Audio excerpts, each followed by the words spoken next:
"You think that badge makes you untouchable?" Officer Daniel Ruiz muttered, red and blue lights flashing across the humid Miami night. His hand hovered near his holster as he stared at the woman he had just pulled from her SUV. He saw a suspect. He saw control. What he didn't see was the DEA credentials in her glove compartment, or the federal operation already unfolding beneath the surface of the city.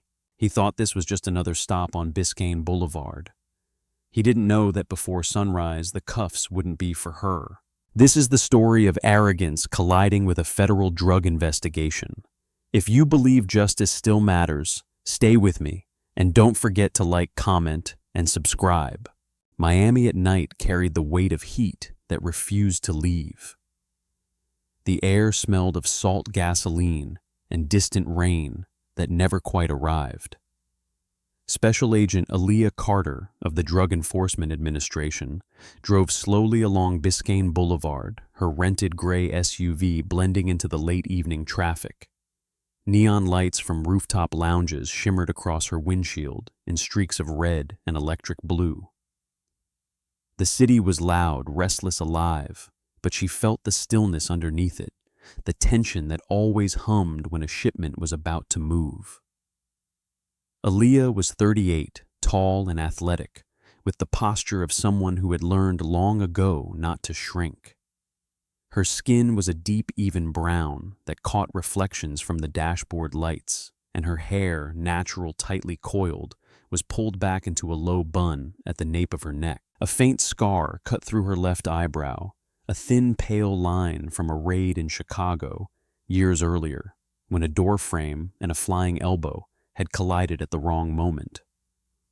She wore fitted dark jeans and a plain white t-shirt under a lightweight jacket, nothing that screamed federal agent. The gold DEA badge rested inside her glove compartment beside her service weapon, both secured, both documented. 12 years in federal law enforcement had sharpened her instincts into something almost physical. She could feel when a situation tilted off balance before it actually did. Tonight, that sensation pressed lightly at the base of her throat. She checked her side mirror. 2 cars back the black sedan she'd been tracking turned east. Her pulse ticked up. That sedan belonged to a mid-level distributor tied to a fentanyl corridor running from the port through Liberty City. She had been building this thread for weeks, patterns timing familiar faces rotating through loading docks at odd hours. Tonight was supposed to be confirmation, nothing more dramatic than a location tag and a quiet handoff to the surveillance team. Then red and blue lights exploded across her rearview mirror. The siren chirped once, sharp, confident. Aaliyah glanced at her speedometer, 42 in a 45. Her hands moved automatically to 10 and 2. Calm breathing in through the nose, slow release through the mouth. She had been in uniform once, long before the DEA, and she knew the choreography of a traffic stop. She also knew what it felt like to be a black woman, alone in a southern city after dark. The cruiser stopped too close. Headlights flared through her rear window, filling the cabin with white glare. Officer Daniel Ruiz stepped out. He was in his early 30s, broad-shouldered and compact, the kind of build that came from high school football and a lingering need to prove something. His dark hair was cut short at the sides, slightly longer on top, gelled, but already coming loose in the humidity. A trimmed beard sharpened his jawline, and his cheekbones cast hard angles under the streetlight.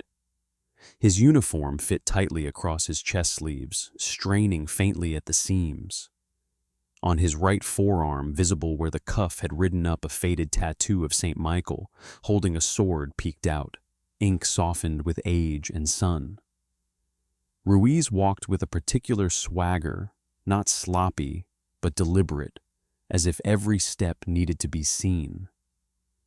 People in the department described him as proactive. Internal Affairs described him more carefully. 3 excessive force complaints. In 2 years, none sustained. His father had been a patrol officer killed in the line of duty when Ruiz was 19, shot during a convenience store robbery in Hialeah. Since then, those who knew him said something in him had calcified. He treated the badge not as responsibility, but as armor. He approached her window and angled his flashlight directly at her face. "License and registration," he said. "No greeting, no explanation." His voice was controlled, but there was something coiled beneath it. Aaliyah kept her tone steady. "Officer, may I ask the reason for the stop? You were swerving. I was not. You calling me a liar?" The question wasn't curious. It was bait. She felt the old calculation running behind her eyes. The black sedan was gone now.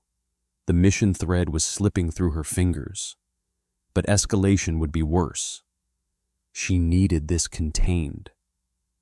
"My name is Aaliyah Carter," she said calmly. "I am a federal law enforcement officer. My credentials and my service weapon are secured in the glove compartment.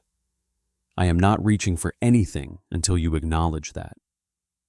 Silence settled between them, thick and humid. Ruiz lowered the flashlight, slightly studying her. For a brief second, she thought she saw uncertainty flicker there. Then it vanished, replaced by a crooked half-smile. "DEA," he said, almost amused. "That's creative." He stepped back, then abruptly yanked her door open. The sudden rush of night air hit her skin like a slap. "Step out of the vehicle," she unbuckled slowly. "I am complying." The pavement was still warm beneath her sneakers as she stood. The scent of hot asphalt mixed with sea breeze. Ruiz grabbed her upper arm, not violently, but firmly enough to make ownership clear. "You got ID for that little story?" he asked. "In the glove box." He leaned closer, breath carrying coffee and mint gum. "You people always got a story. You people." Her jaw tightened, almost imperceptibly. She felt anger rise sharp and clean, but she pressed it down. Anger was a luxury she couldn't afford. "Check it," she said. Instead of moving toward the glove compartment, Ruiz positioned her against the hood of her SUV. Metal heat seeped through her palms. He patted her down with professional thoroughness, but unnecessary force fingers lingering a second too long at her waistband. "Turn around," he ordered. She did. Across the intersection, half swallowed by shadow, she noticed a black van idling near a closed Cuban bakery. Tinted windows, engine humming softly. It hadn't been there before. Her heartbeat shifted. Was that her surveillance team delayed but present? Or someone else entirely? Ruiz finally moved to the driver's side and opened the glove compartment. Papers rustled, a metallic click. He came back holding her leather credential case between two fingers. He flipped it open under the streetlight. The gold DEA seal glinted unmistakably. He stared at it for several long seconds. Then he looked up at her lips curving again. "Nice prop," he said quietly. Behind him, the black van's headlights flickered once, and no one stepped out. The click of the handcuffs echoed louder than it should have in the humid night air. Officer Daniel Ruiz didn't say another word as he guided Aaliyah toward his patrol car. His grip was firm, possessive, rather than procedural fingers pressing into the muscle of her arm just enough to signal control. He opened the back door and angled her head down, not gently, before seating her inside. The metal cuffs bit against her wrists as the door slammed shut, sealing her into the plastic-molded back seat.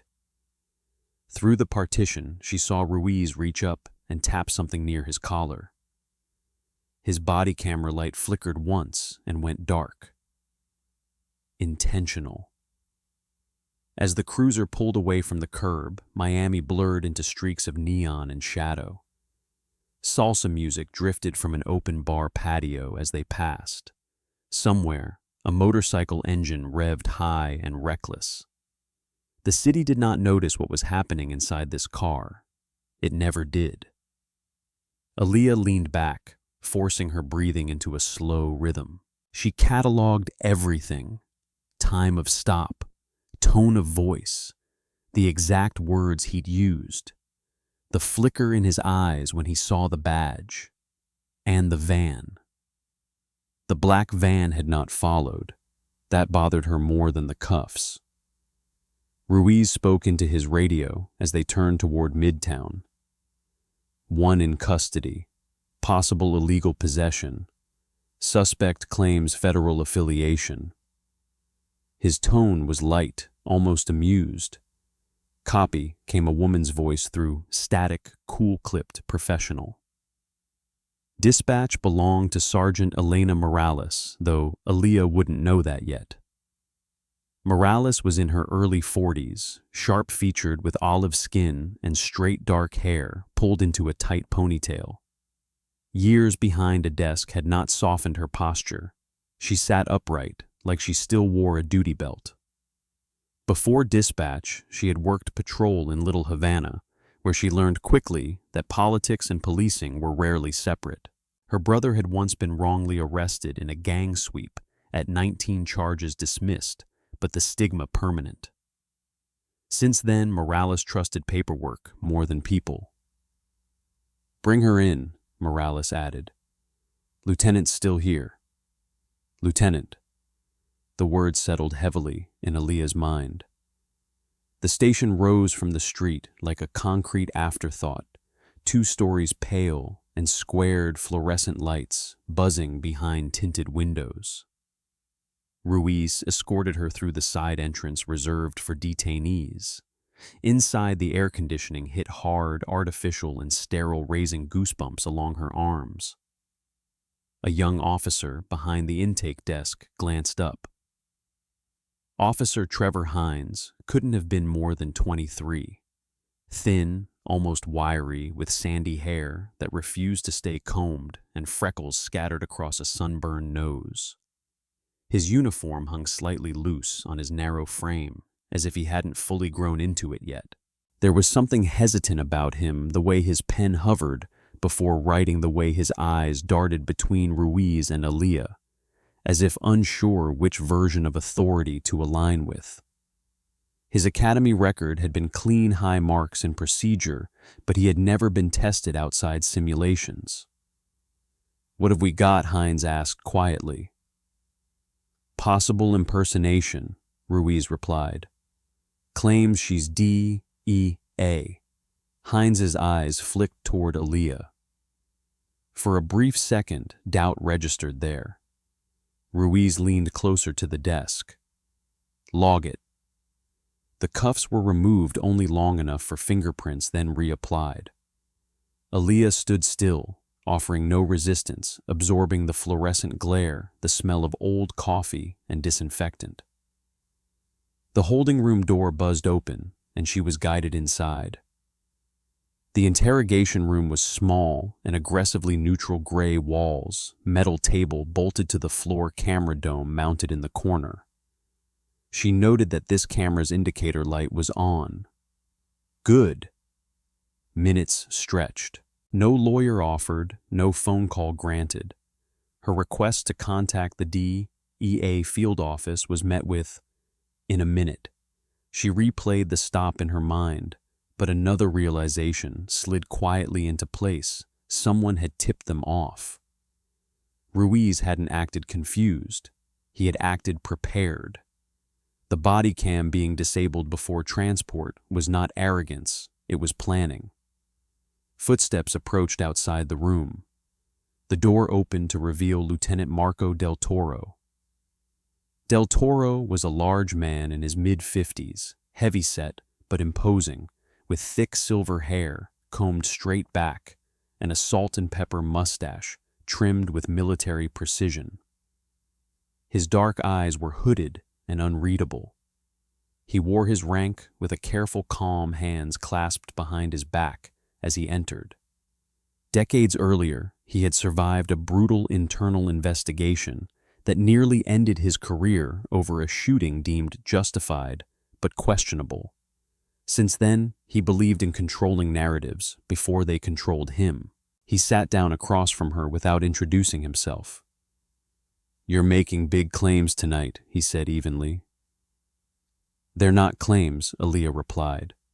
"They're facts." Del Toro studied her face for a long moment, measuring.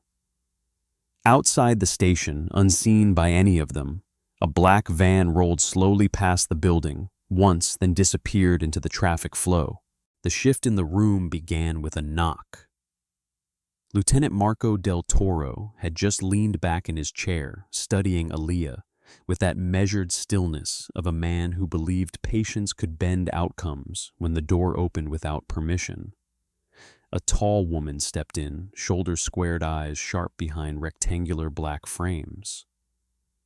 Special Agent Naomi Brooks. Naomi was in her early 40s, lean and angular, with close-cropped auburn hair that framed a face sharpened by years of long investigations and longer disappointments. A faint crease ran between her brows, permanent from habitual skepticism. She dressed in a charcoal suit that fit like armor, minimal jewelry movements, economical.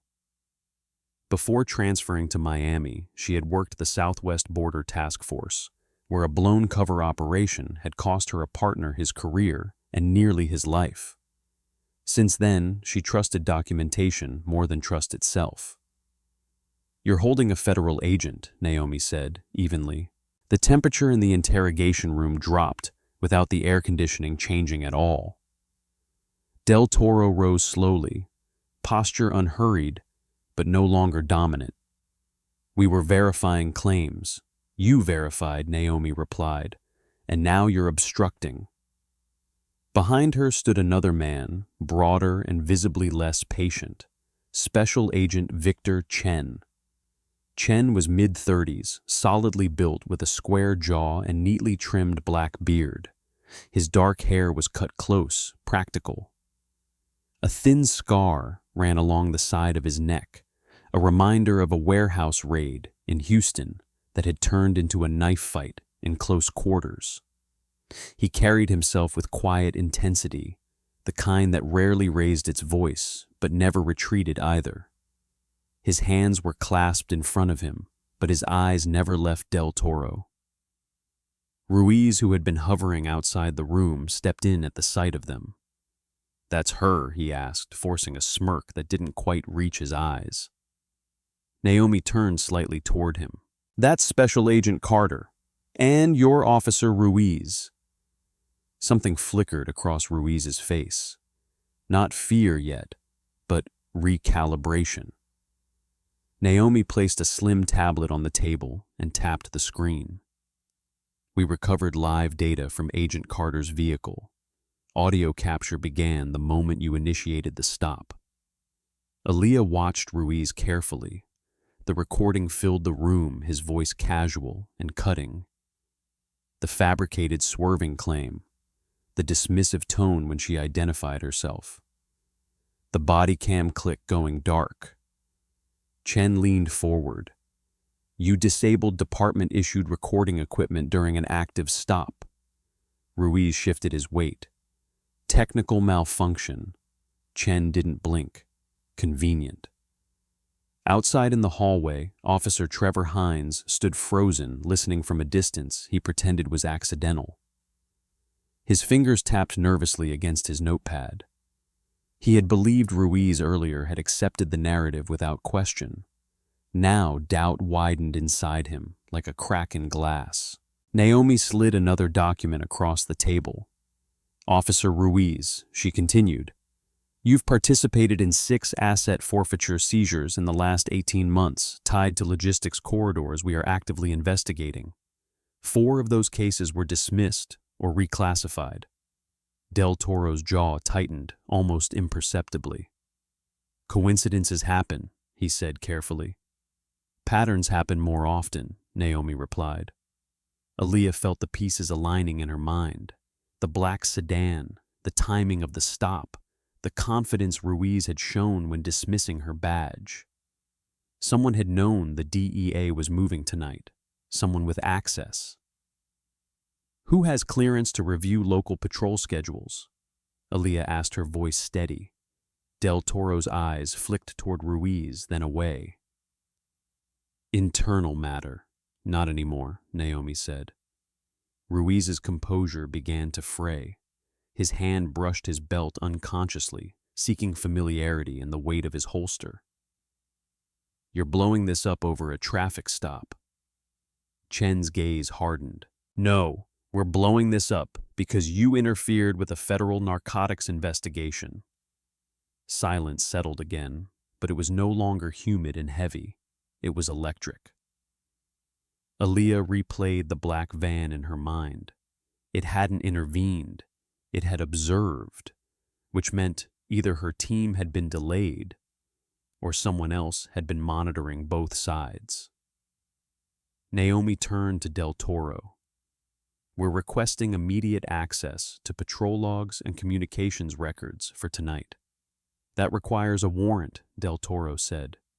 "You'll have one," Chen answered.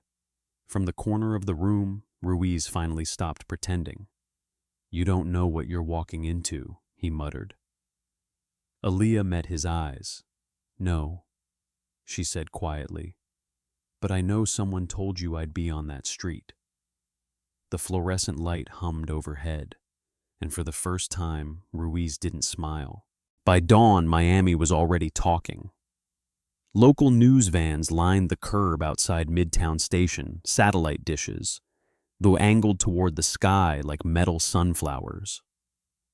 The story had broken just before Sunrise DEA agent detained by Miami officer during active federal operation. The headline crawled across screens in bold red bands looping footage of the station's concrete facade. Inside a secured conference room at the DEA field office downtown, the air felt heavier than the humidity outside. Assistant U.S. Attorney Leonard Hale stood at the head of the table, sleeves rolled to his elbows, despite the air conditioning. Hale was in his early 50s, tall but slightly stooped from years hunched over case files. His once blonde hair had faded to a pale silver, combed carefully to the side, and wire-rimmed glasses rested low on a narrow nose. His voice carried the dry patience of a man who had spent decades translating chaos into indictments. Years ago, he had prosecuted a cartel lieutenant only to watch the conviction unravel on appeal due to a procedural technicality. Since then, he treated every detail like it could decide a life. "This is no longer internal," Hale said, tapping a legal pad with a capped pen. "If Ruiz interfered with a federal narcotics investigation knowingly, we're looking at obstruction and civil rights violations." Naomi Brooks sat across from him, arms folded. Aaliyah leaned back in her chair, exhaustion threading through her muscles, but sharpened by urgency. She had slept less than 2 hours. Victor Chen stood near the window, watching traffic inch along the causeway. "The shipment moved last night," Aaliyah said. "We lost the sedan." Naomi nodded. "But we didn't lose the port." She slid a new file onto the table. "Container 47B Delta," she said. "Scheduled to leave the port of Miami tonight under agricultural export classification." Hale adjusted his glasses. "You're certain 80%, Chen replied. "And that's enough." Aaliyah studied the shipping manifest projected on the wall. Coffee beans, Ecuadorian origin, routine, unremarkable. Too routine. "Who tipped them?" Hale asked quietly. No one answered. The door opened, and a woman stepped inside carrying a slim laptop and a stack of printouts. Dr. Priya Raman. Priya was in her late 30s, slight and precise in her movements, with warm brown skin and long black hair braided neatly over one shoulder. Her dark eyes were steady behind thin-framed glasses. She dressed plainly, navy blouse, tailored slacks, but there was intensity in the way she held herself, like she lived half her life inside lines of code. A former cybersecurity analyst for the Department of Defense, she had transferred to the DEA after uncovering procurement fraud within her own unit, an act that earned her quiet respect and subtle enemies. Since then, she trusted digital trails over human testimony. I pulled access logs from Miami PD's patrol scheduling server, Priya said, setting her laptop on the table. Del Toro's name appeared twice. Ruiz's credentials had accessed a restricted operations folder 37 minutes before Aaliyah's stop. Chen straightened. That folder contains federal coordination alerts. Priya nodded once. Someone elevated his permissions, temporarily. The authorization trace loops back internally. To Del Toro, Naomi asked. Not directly, Priya said, but through a supervisory terminal. Silence deepened. Aaliyah felt a slow burn beneath her ribs. Not anger, clarity. They knew I was there, she said. They didn't just react. They staged it. Hale exhaled slowly. If we move on the port tonight and it's clean, we lose leverage. If we don't move and it ships, we lose the evidence, Chen finished. Outside, thunder rolled faintly over Biscayne Bay, low and distant. A storm was building offshore. Naomi looked at Aaliyah. Your call. The weight of it pressed hard. If they raided too early, the traffickers would scatter. If they hesitated, thousands of doses of fentanyl would vanish into the city. Aaliyah stood. We hit the port, she said. Full coordination, federal warrant, and we bring internal affairs with us. Hale nodded once. I'll have the judge sign within the hour. Priya closed her laptop. I'll monitor any internal chatter. If they try to scrub logs again, I'll see it. Chen picked up his jacket. Outside, the sky darkened despite the early hour. The air thickened with pressure before rain. And somewhere between the port and Midtown Station, someone realized the storm was no longer coming. It had already formed. The rain never came, but the air felt like it might split open. At 3:42 a.m., the port of Miami glowed under industrial floodlights, cranes frozen in skeletal poses against a bruised sky. Container stacks rose like steel cities within the city, silent except for the distant hum of generators and the slap of tide against concrete pylons. Aaliyah stood behind the open door of an unmarked SUV, tactical vest secured over her shirt hair, pulled tight again at the nape of her neck.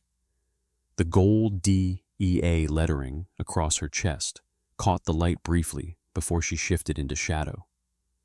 Her exhaustion had sharpened into something precise. No hesitation, no noise in her head, just alignment. Beside her, Victor Chen checked his rifle with mechanical calm. Naomi Brooks spoke quietly into her radio coordinating units with the kind of clipped clarity that left no room for error. Across the dock, a port security supervisor approached nervously. Miguel Alvarez was a compact man in his late 40s with thick salt and pepper hair and a mustache that curved downward at the edges. His polo shirt clung to a slight belly and sweat beaded along his temples despite the hour. He had worked the port since he was 19, starting as a forklift operator before moving into supervision. 2 years ago, his cousin overdosed on fentanyl cut with carfentanil. Since then, Alvarez had watched every shipment with suspicion, but rarely had the authority to act. Tonight, he looked like a man who wanted this to be real. That's the container, he said, pointing toward 47B Delta, stacked 3 rows high. Loaded an hour ago, scheduled to move at sunrise. Chen signaled, and the tactical team advanced. Hydraulic lifts groaned as the container was lowered to ground level. Aaliyah watched every movement, every shadow between stacks. Her mind tracked risk, the way it once tracked suspects in alleyways, angles, exits, blind spots. The seal was cut. For a brief second, the world held its breath. Coffee sacks filled the container, burlap rough and ordinary. Naomi climbed inside first, slicing open one bag with a gloved hand. White powder spilled out beneath the beans. Not sugar, not flour. The field test kit turned blue almost instantly. Fentanyl. Aaliyah closed her eyes for half a heartbeat, not in relief but in confirmation. They hadn't lost it. They hadn't imagined the pattern. Outside the port perimeter, internal affairs units were already moving. Back at Midtown Station, Officer Daniel Ruiz was being escorted from his locker by two plainclothes investigators. He looked smaller without his duty belt. The swagger drained from his shoulders. His beard seemed less sharp, his jaw tighter. When the cuffs were placed on him this time, by men who did not smirk, he didn't resist. Lieutenant Marco del Toro was taken from his office 20 minutes later. He didn't shout. He didn't argue. He simply removed his silver nameplate from the desk before standing. Years of narrative control collapsed in the span of a signed warrant and mirrored sunglasses. In a separate holding area, Officer Trevor Hines sat rigid in a chair, hands clasped between his knees. He had come forward with a statement, quiet, halting but real, about the supervisory terminal access he'd witnessed the night of the stop. His voice had shaken, but he hadn't recanted. For the first time since academy graduation, he understood what integrity cost. At sunrise, the courthouse steps were crowded. Assistant U.S. Attorney Leonard Hale stood before cameras announcing federal charges: obstruction, conspiracy, civil rights violations, trafficking facilitation. The words sounded clinical, but the implications rippled through Miami PD like a fracture line. Inside the courtroom later that morning, Ruiz sat at the defense table in a borrowed gray suit. Without the uniform, he looked younger, almost unformed. The defiance that had colored his traffic stop had thinned into disbelief. Aaliyah did not look at him. She watched the judge, instead, listen to the charges read into record. Each count landed like a brick, deliberate and permanent. Outside, the sky finally brightened fully, the horizon shifting from charcoal to pale gold. When Aaliyah stepped onto the courthouse steps, the city felt different. Not cleaner, not healed, but aware. She reached into her pocket and pulled out her badge, letting the early sun catch along the edges of the seal. It was still just metal. It always had been. But the promise behind it had held. Behind her in a holding cell 3 floors up, Daniel Ruiz finally understood that the night he thought he controlled had never belonged to him at all. Sometimes justice doesn't arrive with thunder. Sometimes it moves quietly through courage, through truth, through people who refuse to look away. And if you believe in miracles, maybe this is what they really look like. Not light falling from the sky, but ordinary people choosing integrity when it would be easier to stay silent. God doesn't always part the sea. Sometimes he places strength inside someone's spine. Sometimes he turns a badge into a promise.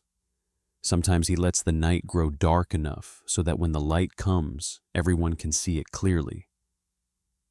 In our everyday lives, we may never face flashing lights on a Miami street or stand in a federal courtroom, but we all face moments where we must choose between fear and faith silence and truth convenience and courage. And maybe that's where the real miracle begins, in small, unseen decisions that shape who we become. If this story moved you, share it with someone who believes that justice still matters.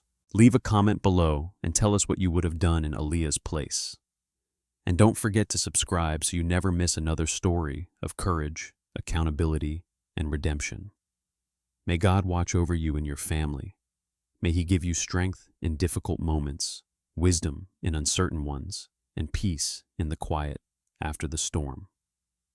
Stay safe, stay faithful, and we'll see you in the next story.